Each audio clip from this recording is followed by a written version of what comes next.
Well, good morning, everyone. Good morning, church. Last night at our Wednesday prayer meeting Bible study, Josh Hovel did a great job of sharing from Hebrews 11. So I want to highlight that with you this morning because this question just keeps sticking to my head. The Lord's challenging me in some of that. So we just looked at the whole of chapter 11. Kind of walked through that together, read through it, and talked through it together. It was a beautiful night of fellowship together around the Word. But it says now, faith is the assurance of things hoped for, the conviction of things not seen. Things not seen. Faith has an unseen element to it. And when you read through Hebrews 11, I know you guys are familiar with scriptures enough to know this, but you find all kinds of pictures of that for us. It's the roll call of the faithful, as some people say.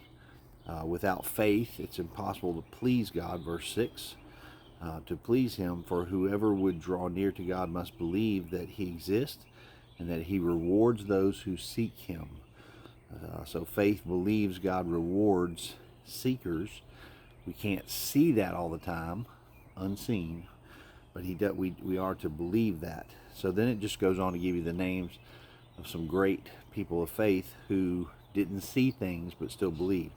By faith, Noah, being warned by God concerning events as yet unseen, in reverent fear constructed the ark. There were events that were unseen that Noah had to just believe in, right? By faith, Abraham, when he was called to go out to a place he was to receive as an inheritance, he went out not knowing where he was going. There was an unseen end of the story, end of the journey. He didn't see exactly. God didn't tell him where he was going. He just sent him out there. By faith, Sarah herself received power to conceive even when she was past the age.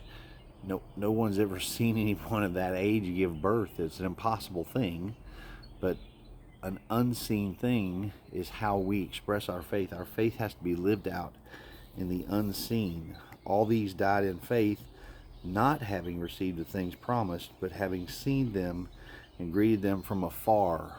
So we see the promises of the Bible that are far off, and we believe in those. It's a beautiful, beautiful picture. And then by faith, Abraham, when he was tested, offered up Isaac, who had received, and he who had received the promise was in the act of offering up his only son, of whom he said, through Isaac shall your offspring be named. He considered that God was able to raise him from the dead, from which, figuratively speaking, he did receive him back.